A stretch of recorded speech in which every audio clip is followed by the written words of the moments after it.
నెల్లూరు జిల్లా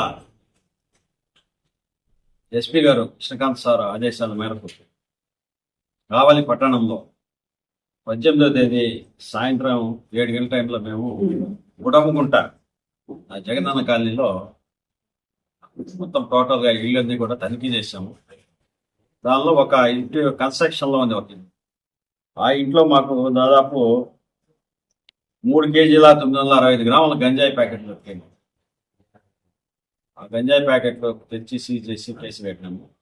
ముద్దాయిల కోసము సెర్చ్ చేశాము. ముద్దాయిల కోసం సెర్చ్ చేసినప్పుడు 20వ తేదీ వాళ్ళు సాయంత్రం 5:30 గంటకి గుడంగుంట అవుట్స్కట్స్ నుంచి బెంగళూరు వెళ్ళేందుకు రెడీ అయిపోతున్నారు ముద్దాయిలు, 3 ముద్దాయిలు.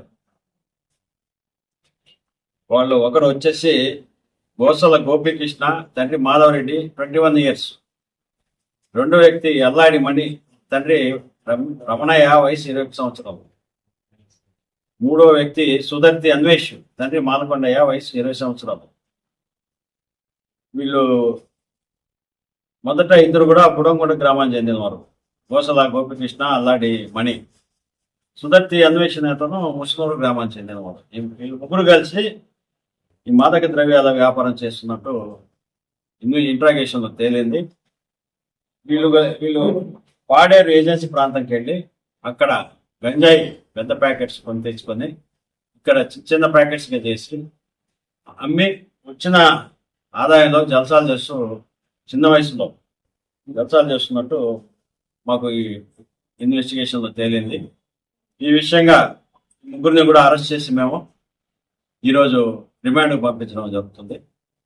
ఇదే విధంగా మన కావలికి సబ్ డివిజన్ సంబంధించి ఎక్కడ కూడా మాదక ద్రవ్యాలు కానీ గంజాయి కానీ అలాంటివి కూడా ఉండకూడదని మా యొక్క ఆఫీసర్స్ ఆదేశాల మేరకు గట్టిగా పనిచేస్తామని హామీ ఇస్తుంది.